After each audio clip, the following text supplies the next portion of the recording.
لائے ہیں، لیکن میں یہ دیکھنا چاہتا تھا کہ ابو بکر آج بھی وہی قانون کے اوپر ہے یا میرے نانا کے وصال کے بعد پھسل گئے ہیں۔ اللہ اکبر۔ حضرت ابو بکر نے کہا کہ نہیں، اے امام حسین، میں آج بھی نانا کے دین پر ہی قائم ہوں اور قانون اسلام ہی پر قائم ہوں، جس کو شریعت مصطفیٰ کہا جاتا ہے۔ اے حسین، میں تمہارے نانا کے شریعت کے خلاف کام کرنے والا نہیں ہوں۔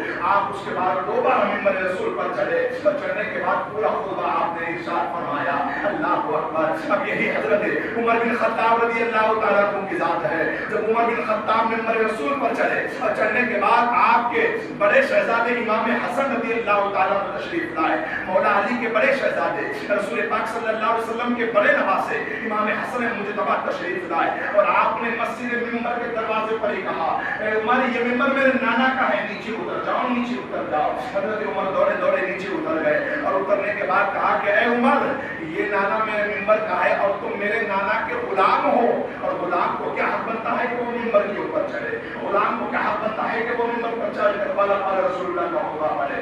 عمر بن خطاب نے آپ کے سامنے عرض معروضہ پیش کیا اور کہا کہ اے حسن مجتبی رضی اللہ تعالیٰ عنہ، بالکل نانا کا ہی منبر ہے، بالکل مسجد بھی آپ کے نانا کی ہے، لیکن اے حسن مجتبی ذرا بتائیے تو صحیح، آخر لفظش کہاں ہوئی، غلطی کہاں ہوئی، خطا کہاں ہوئی؟ آپ نے فرمایا کہ بس میں اتنا کہہ رہا ہوں کہ منبر پر نہیں جانا چاہیے۔ حضرت عمر نے کہا کہ ٹھیک ہے، میں منبر پر نہیں جاؤں گا، لیکن حسین، خطبہ دینے کے لیے منبر کی ایک سیڑھی پہ چڑھنا ضروری ہے۔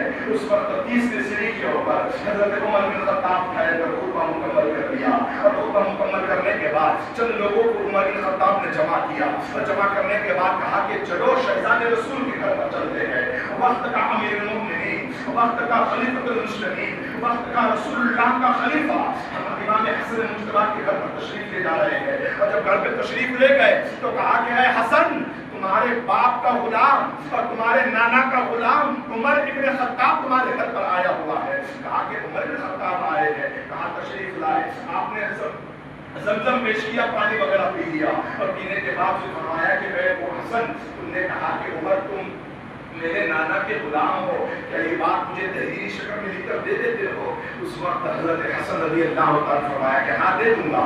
ایک کاغذ اور قلم لائی گئی۔ امام حسن رضی اللہ تعالیٰ عنہ جو مولا علی کے بڑے شہزادے ہیں، سیدہ فاطمہ کے بڑے لخت جگر ہیں، امام حسین کے بڑے بھائی ہیں، حضرت سکینہ کے بڑے بھائی ہیں، اللہ اکبر، حضرت زینب رضی اللہ تعالیٰ عنہ کے بڑے بھائی ہیں، آپ نے قلم لیا اور قلم لینے